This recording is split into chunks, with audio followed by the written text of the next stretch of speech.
Joined now by Jim Palmer. And Jim, you look at the game of Miguel Gonzalez last night. Through 3 innings, he's down 4-1. He threw 52 pitches in the first 3 innings, somehow found it. Now, as you look at a starting pitcher, can you learn more from a starter in a game in which it was a struggle as opposed to when everything is going his way? Sometimes. I mean, it really depends. I don't think we need to learn any more about Miguel Gonzalez because, as far as I'm concerned, he's really, when you consider the mix of his pitches, he has 4 pitches. Now, this is a hanging curveball. His pitching coach today, Dave Wallace, said, "How'd you hold that?" And, of course, they were calling him boom boom because he threw a couple of early home runs. And that's what's going to happen. Again, this is Seager right after him, 25 home runs last year. Hit one on Sunday, pretty good hitter. So, to answer your question, Jim, I think, again, you throw a 3-run home run, your first batter, Seth Smith, hits a home run, and all of a sudden yourself, okay, is he going to stop competing? I think we know Miguel Gonzalez, that's not going to be the question. Is he going to be able to pitch deep in the game? Miguel Gonzalez can do that. Will they come back and score enough runs for him to win? And the Orioles do that. So, last year he had the lowest ERA of all the Oriole pitchers. Didn't win the most game. Wei-Yin Chen, who's going to pitch tonight, 116. Tillman, 113.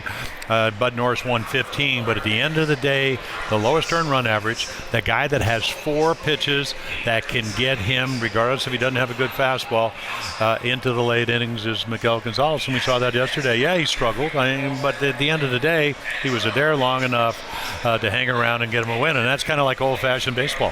Jim, you've had 8 28-game winning seasons. Does Miguel have the kind of stuff, because there's been a difference in him this year, and it's a lot better, does he have the kind of stuff where he can win 20 games this season? Well, I don't know if he can win 20. He won number 5 last night, so, he's been very consistent.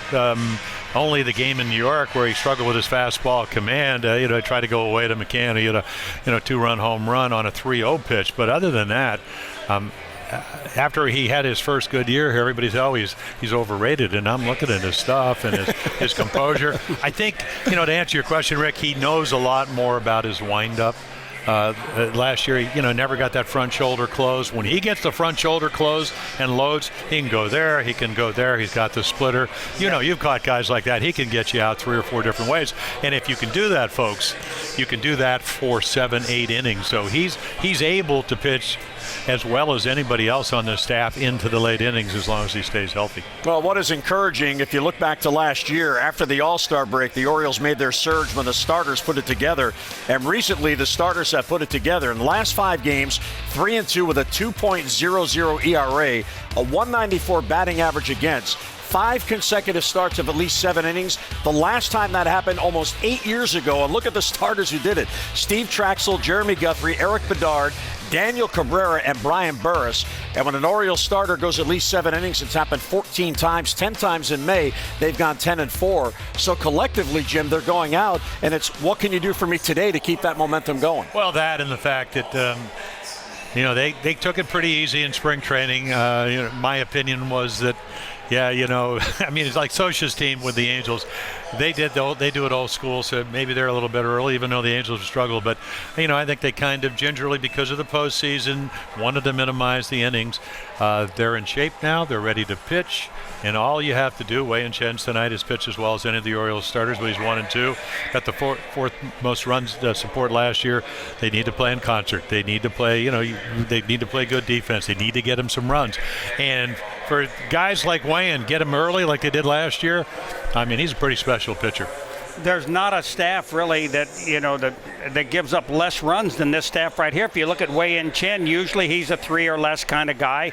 Evaluate this pitching staff. Ubaldo is just incredible the way he's been pitching. He's given up fewer amounts of runs too. So what are we looking at here, Jim? Well, we're looking at pitchers that have had to make adjustments.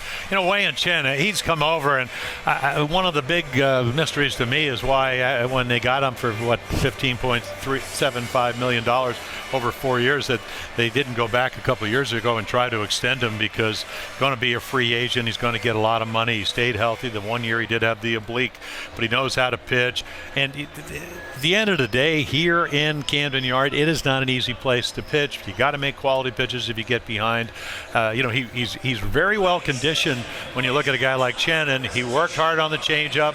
He threw it a lot early, but he's not throwing it as much now because his fastball command, especially into right-handers, and he's going to see a bunch of right-handers tonight, is exquisite. And then he's got the curveball and the breaking ball. To me, just like Miguel Gonzalez, even though he won 16 games, he's a little bit underrated. All right, pregame comments from Jim Palmer on the Orioles pitching as Wei-Yin Chen looks to keep it going tonight. Birds trying to make it back-to-back wins in this series against Seattle.